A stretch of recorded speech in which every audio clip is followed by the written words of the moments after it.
Ruth chapter 4, and in our books to page 74. And we're going to read verse 1. Now Boaz had gone up to the gate and sat down there.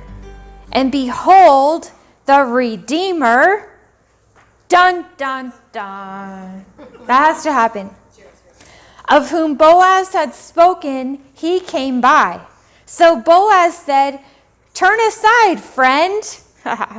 Sit down here in my trap." And he turned aside and he sat down, right?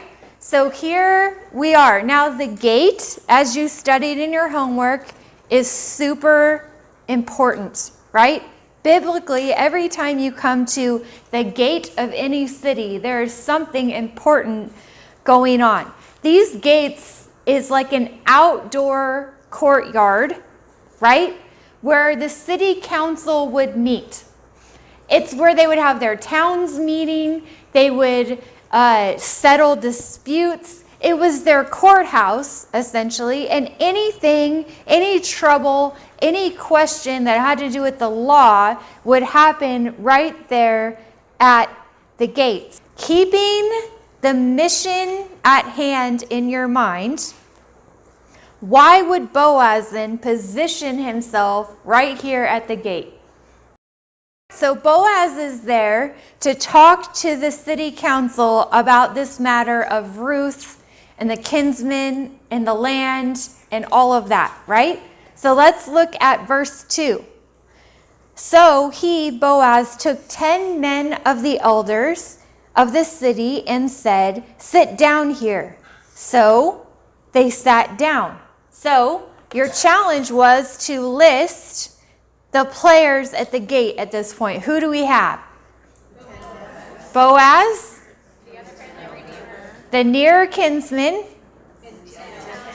and the 10 elders, right?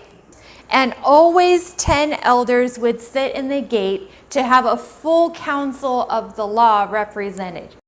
He said to the near kinsman, "Naomi, who has come back from the country of Moab, is selling the parcel of land that belonged to our relative Elimelech.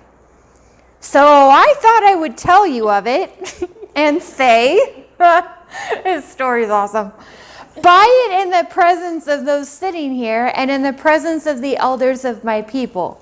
If you will redeem it, redeem it. But if you will not, then tell me that I may know, for there is no one besides you to redeem it, and I come after you." This is awesome because Boaz is being very strategic in how he is presenting this whole thing. Did you guys catch that? It's pretty cool. Okay, so what does Boaz mention is up for grabs, up for redemption? The land, right? What was the near kinsman's reply to this idea of the land?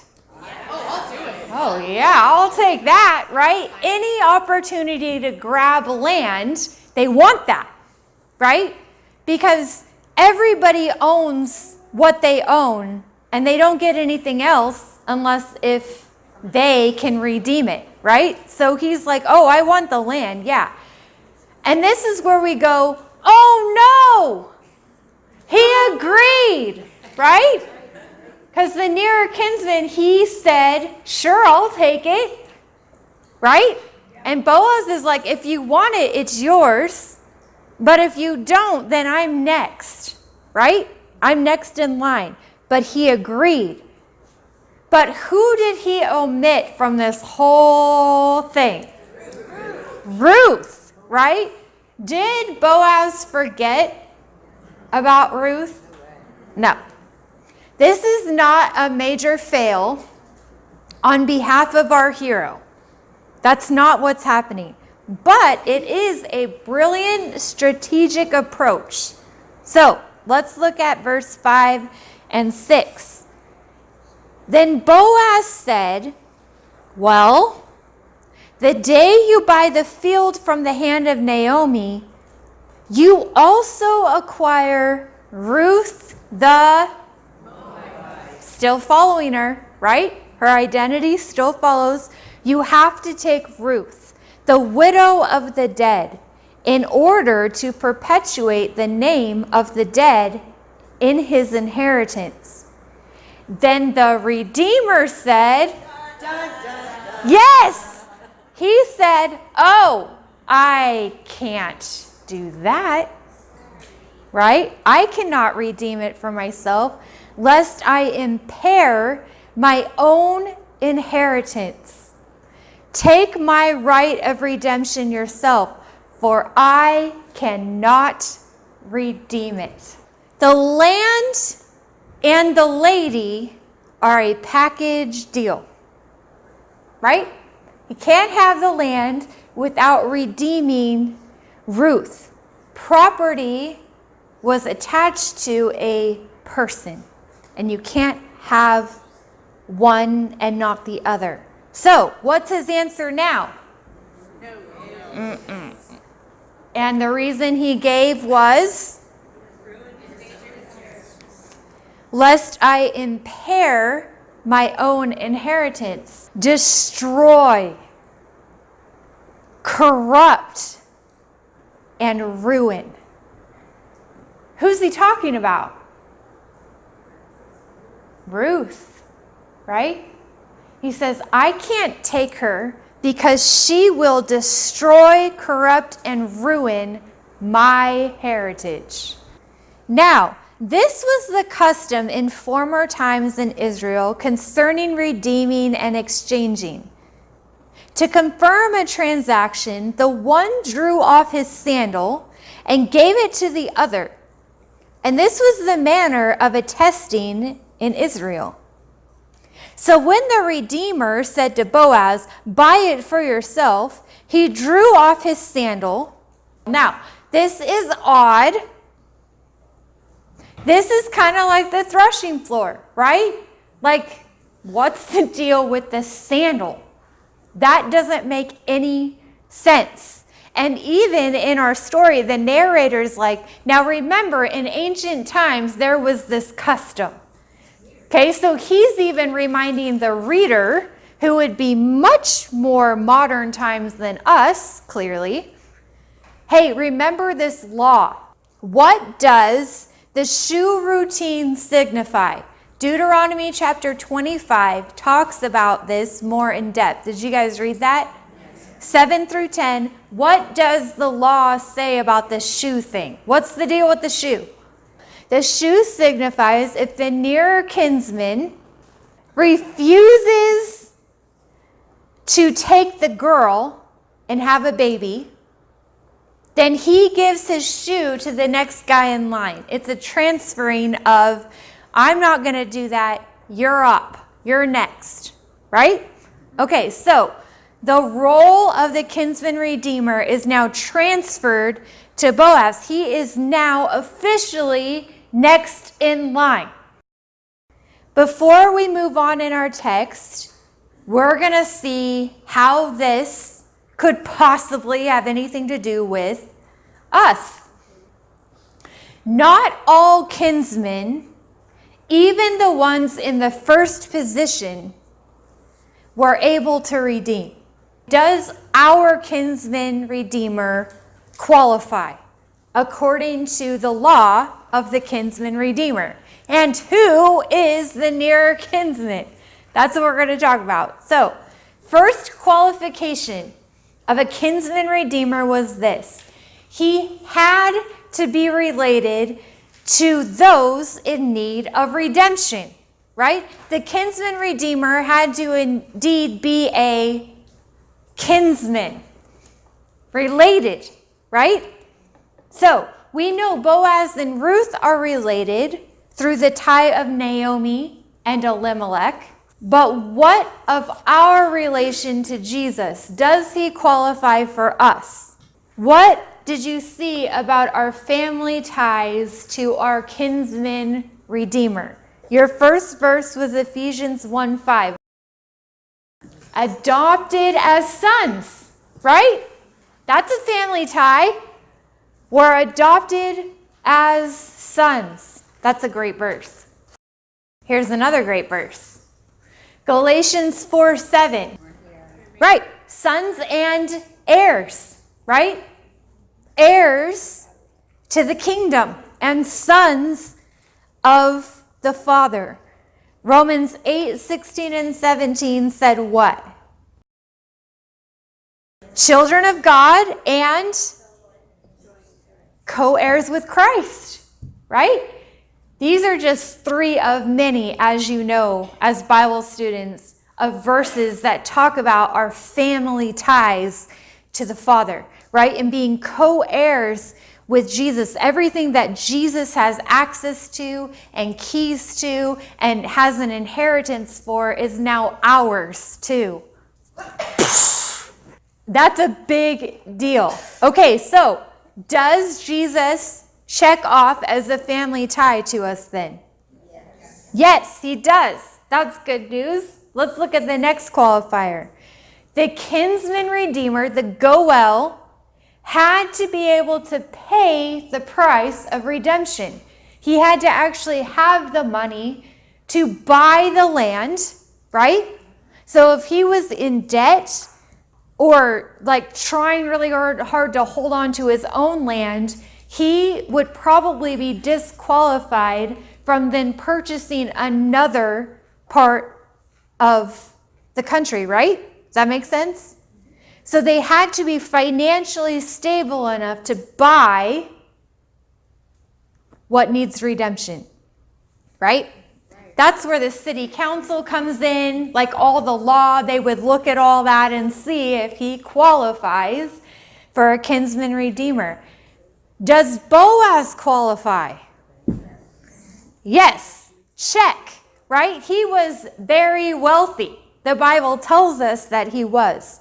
His purse was weighted with the means to redeem Ruth and the land. Who else is exceedingly wealthy? God, right? He owns the cattle on 1,000 hills, which is an interesting verse because it's like he made the cattle on 1,000 hills. And that's the point of it. He has no limit, right? He is very wealthy. And yet, what he laid down as a down payment for our redemption was priceless. He owns the cattle on 1,000 hills, but he can make all the cattle he wants. There was one proof of purchase that he could lay down that was to him priceless and very costly. What is the proof of purchase of our redemption according to John 20, verse 20? What'd that say? When he appears to them in the upper room, right? And he shows the scars in his hands and his side.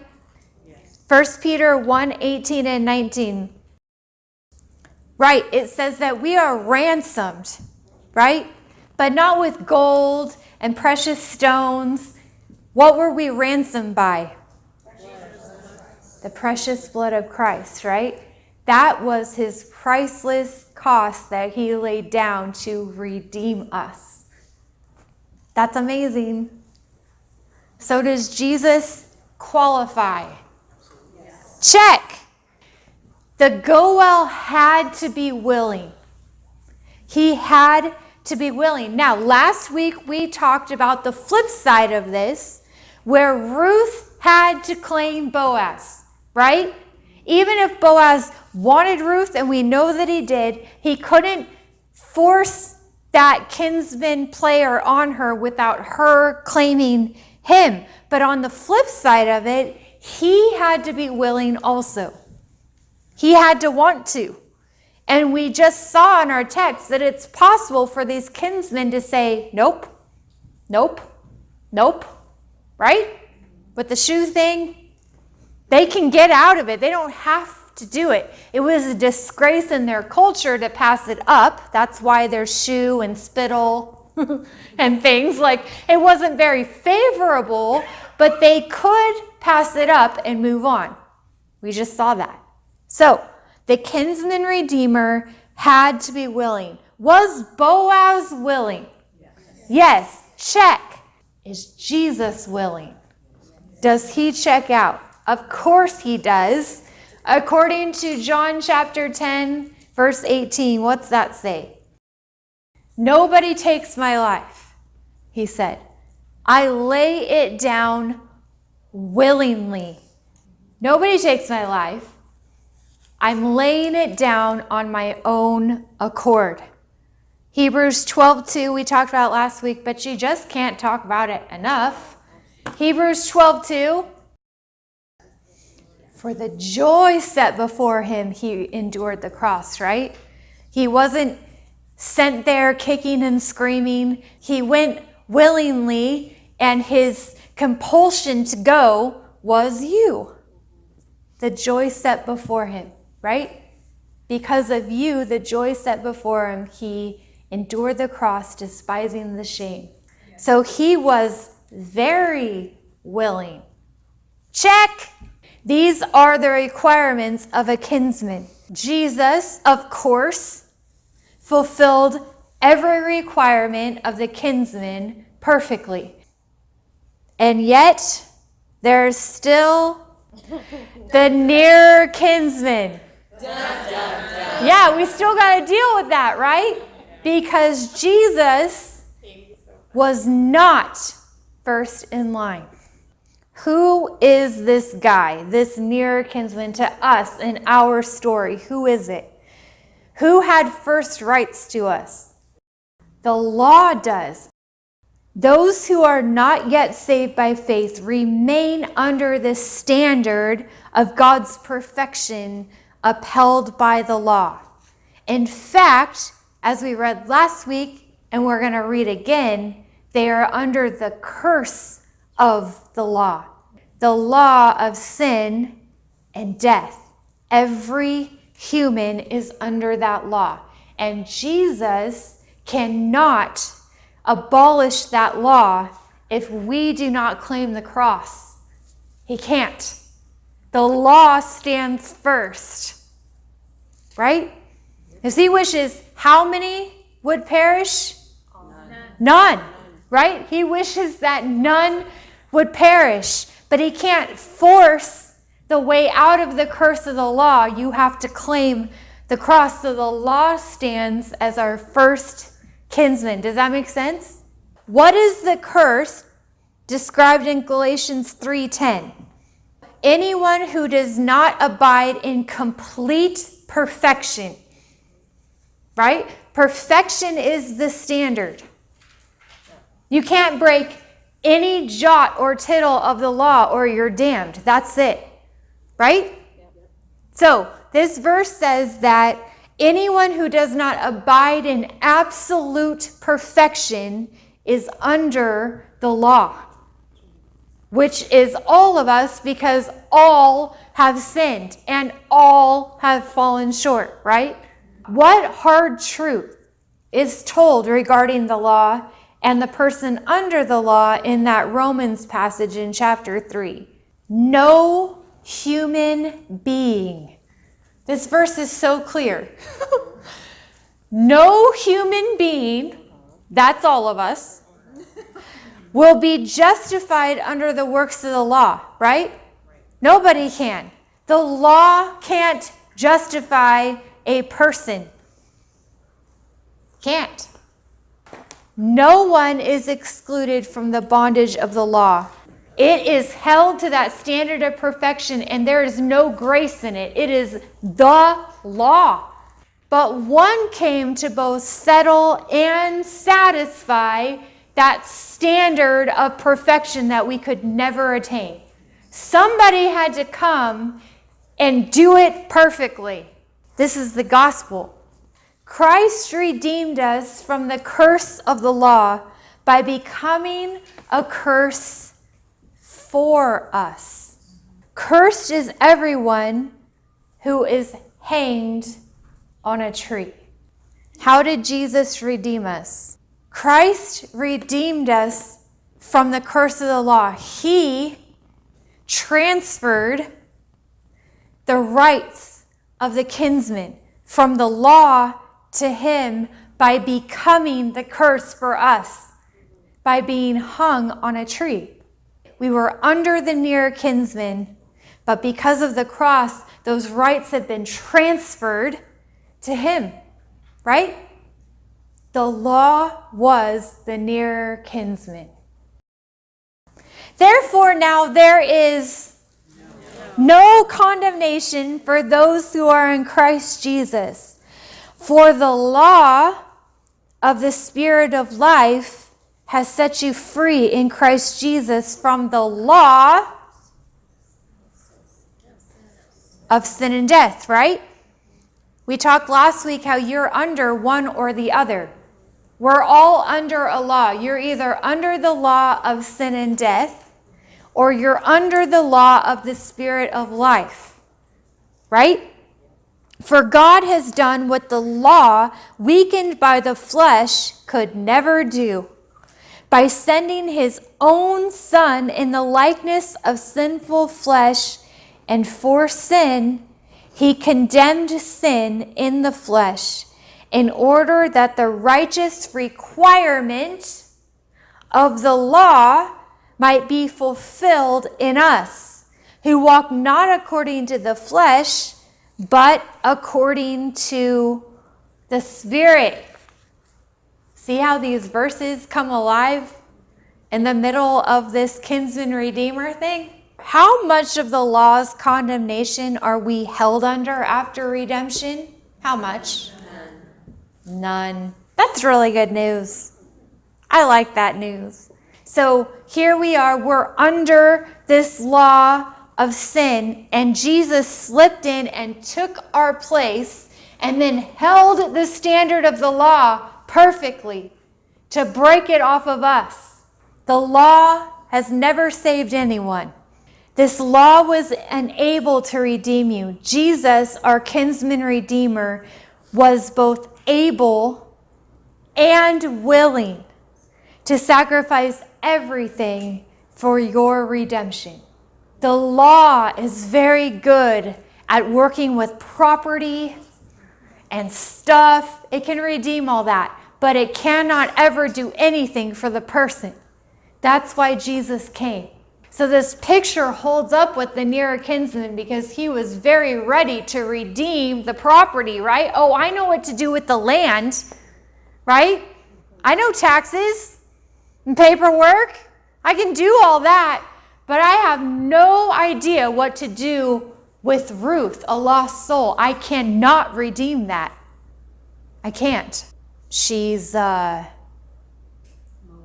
damned. Because I'm the law, and I can't do anything with her. And then Boaz says, I can. I gladly take her, and I will pay all the price, and I will fulfill all the qualifications, and I want her.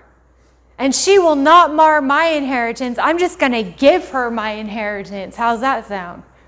That's what Jesus said, right? That's what he did. Isn't that awesome? Verse 9 and 10, back to Ruth. The kinsman redeemer says, I'm out. You can have her, right? They're still standing at the city council at the gate, right? Everything's going to be legally done, sealed. Boaz didn't want any loose ends, right? He's like, you sit here and you sit here, and we've got stuff to do. Right? He's like, I'm not leaving here, which is what he told Ruth, until I have it settled. Right? Okay, so he says out loud, Boaz in verse 9 said to the elders of the people, you are witnesses this day that I have bought from the hand of Naomi all that belonged to Elimelech and all that belonged to Chilion and to Mahon. Who are they? The sons, right? Also, Ruth we just are not going to ever forget, right? Don't forget. Ruth the Moabite, the widow of Mahlon, I have bought to be my wife. This is so good. To perpetuate the name of the dead in his inheritance, that the name of the dead may not be cut off from among his brothers and from the gate of his native place. You are witnesses this day. He's like, she's mine. I won. Everybody saw that, right? Boaz proclaims this in the hearing of all who would have gathered. And you know what? There is not a soul who's not standing at the gate right now. That's right. There's a big doings going down. And if there's a town hall meeting, they all come. This is the little town of Bethlehem. It doesn't take long for word to get out. And guess what? The world's most eligible bachelor is picking a wife. At the gate, they're all there. Everybody. Boaz claims a wife, and it is Ruth, the outcast, Moabite, widowed, destitute girl. That's who he wants. All right, let's keep reading. Verse 11 says this. Then all the people who were at the gate, that's everybody else, and the elders, right? So you got the townsfolk, you got the elders, Ruth and Naomi are there. They're all there. Everybody's there. We are witnesses, they say. May the Lord make the woman who is coming into your house, oh, this is good, like Rachel and Leah, who together built up the house of Israel. May you act worthily in Ephraim and be renowned in Bethlehem. And may your house be like the house of Perez, whom Tamar bore to Judah, because of the offspring that the Lord will give you by this young woman. This is the townspeople's response.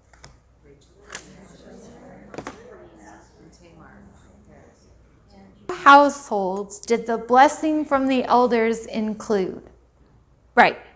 Rachel and Leah, who were married to who? Jacob. And Perez, right? Whose mother was Tamar, who married Judah, right?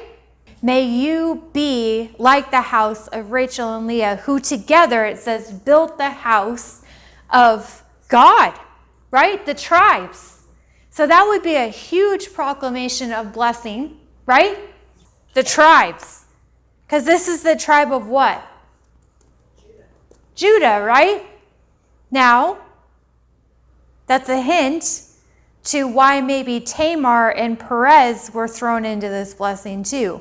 Because Tamar sustained the lineage of which tribe? Judah. So you've got the mothers of the 12 tribes, right? And then the mother that sustained and preserved the tribe that they're in, right? Judah. So this benediction was a big deal.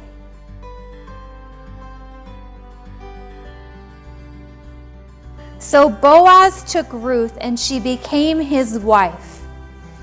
And he went into her, and the Lord gave her conception, and she bore a son. Then the women said to who? Naomi, blessed be the Lord, who has not left you this day without a redeemer. And may his name be renowned in Israel. Who are they saying is Naomi's redeemer? The baby redeemed Naomi. The baby is how her inheritance and heritage was perpetuated, right? Because without the baby, Elimelech's heritage and inheritance dies. That is why there's such urgency with the Boaz-Ruth thing, right? I told you early on that this book really is about the redemption of Naomi. That's what this book is about. But how they are redeemed is through this amazing love story that we get to read about, right? But the love story is the means by which Naomi is redeemed. Does that make sense?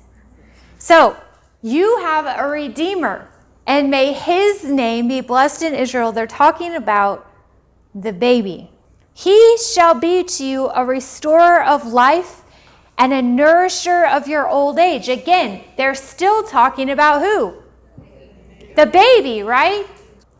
For your daughter-in-law who loves you, who is more to you than 7 sons, no doubt, right? Has given birth to him. See? There you go.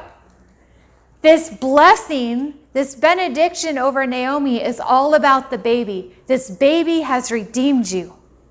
May his name be renowned. He is going to be for you a nourisher in your old age, because Ruth, who's better to you than any sons you could ever have, has given birth to him. That can't be Boaz, right? They're talking about this baby. Then Naomi took the child, verse 16, and laid him on her lap and became his nurse. And the women of the neighborhood gave him a name, saying, pause, who usually names the sons? The father, but who does this baby belong to? Naomi. She gets to pick. So the women are going to help her out. Right? Boaz doesn't name this baby. Technically, doesn't belong to him. This baby is Naomi's baby by law, by Redeemer, right? So the women are like, I got some names. The women, the cooking hens, named the baby. They named him what? Obed, and he was the father of David. King David. This is so glorious. So this baby goes to Naomi to perpetuate Elimelech's line, which we know he is in the line of Judah, Jesus. Like, we got to keep this one going. This affects all of us. And the women of the neighborhood gave him a name, saying a what? Son has been born to Naomi. So the baby redeemed Naomi. And in turn, that baby also redeemed Ruth, right? And covered her. And then any baby they would have afterwards would belong to them. The next son would be Boaz's firstborn, and his lineage would be sustained. These are the generations of Perez. Perez fathered Hezron. Salmon fathered who? Boaz. Boaz fathered who? Obed. And then Obed fathered Jesse. Jesse fathered King David, right? Matthew chapter 1, then, is the genealogy of Jesus Christ. And there are some names in that genealogy that should not be there, technically, right? Because why? Does anyone know? Women are never in any Jewish genealogy. That's not ever supposed to happen. So that's what makes this genealogy very unique, because there's all kinds of women in it.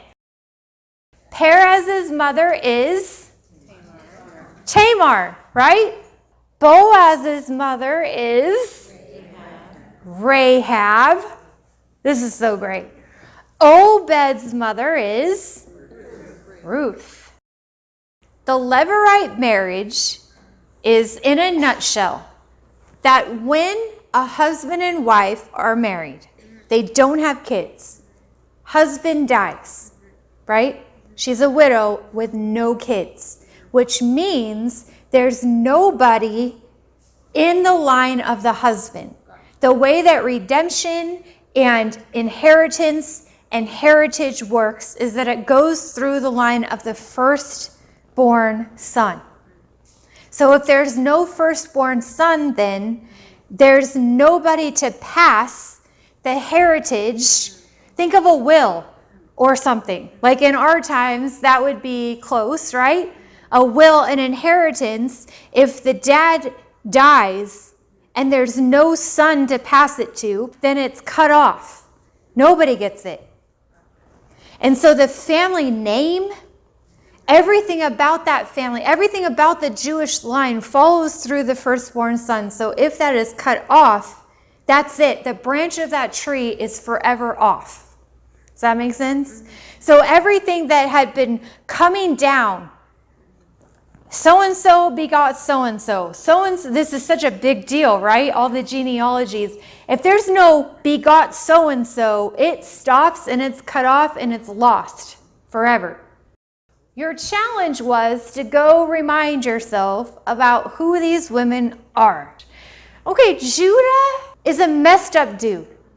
He was a part of the scandal of throwing Joseph in the well. And then this whole story, the one chapter Judah gets by himself, and this is the testimony of his life.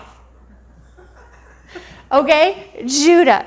So Judah has a daughter-in-law whose name is Tamar, right? Tamar is married to the firstborn son, and he dies. So by Levirate marriage, she's going to marry the next son in line. He refused to have a child with her, right? Which the point of the Levirate marriage, we now very clearly know, is to what? Have a child. For some reason, that second son wanted nothing to do with redeeming his brother's name. Maybe he was bitter that he was the firstborn. We don't know why. But he refused to perform the duties of a Levirate marriage, knowing that that firstborn son would belong to his older brother. He said no, and disgracefully made sure that that did not happen, right? So God killed him. So Tamar goes home because Sheila is too young to get married. So she has to wait for him to become marrying age, assuming that Judah would do the right thing and give Tamar back to the family so that they could finally have a son. And Tamar knew the burden of Judah's entire inheritance was on her. And she knew, you have to get this together, Judah, to perpetuate what we just talked about, that line. It had to keep going. And here it is. Judah is a tribe guy, right? You can't let Judah die out at Judah. That is a short, stubby tree.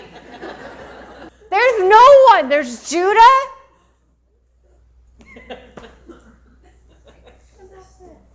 So Tamar knows this, right?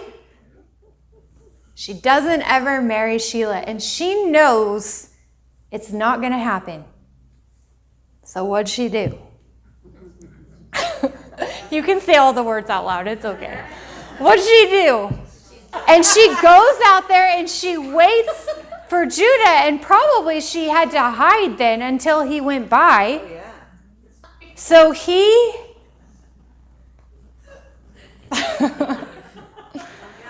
does his thing, leaves the signet ring, right, with her, the staff. Which they don't do that. No, they don't, because that is like their credit card, their driver's license, like all their identity is in the signet ring.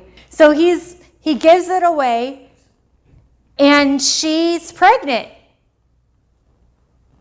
right? And then he comes to kill her. So she shows proof, right? And there you go, baby. Really, it's a terrible story, but she really did right by him while doing the wrong thing. But she did right by him. She knew what she needed to do to save him. It just was the wrong way. And you know what? There was so much grace for that, because where is she? In the genealogy, right? The Lord's like, okay, we probably could have rethought that. But, I mean, there's a line, there's a baby. Judah is preserved. Rahab. What's the deal with her? Prostitute, Jericho, right? And when the soldiers came looking for the spies, what did she do? She hid them and then she lied about it, right? There's all kinds of stuff going on. She diverts them the other way. She does all kinds of stuff. I think it's awesome. Like, you know, super cool spy stuff. But she did lie. She did divert them. She did all kinds of stuff. But when the spies were in her house, what did she tell them? Right. I believe in Jehovah. Save me. Right? I know that you're coming to bring justice on this city. I want salvation. She gets married and she is found where? In the lineage of Jesus. She had a son, right? Whose name was? Little Boaz. Boaz, right? The Lord is so good at redemption. This is the stuff he does. He does this stuff. It's good. Okay, and then of course we have Ruth, right? She's in there too, by name, in print, in live color, in a Jewish genealogy, in the New Testament. Lord, we are grateful, and we could never repay you for what you did for us, redeeming us from the curse of the law, snatching us out of the grip of the law of sin and death by the precious blood of your Son, to make us co-heirs with the Father, Lord. We know from Ruth how big of a deal it is to be the firstborn of a kingdom, of a lineage, and you have pulled us up out of the miry clay and put us at your right side as co-heirs with you.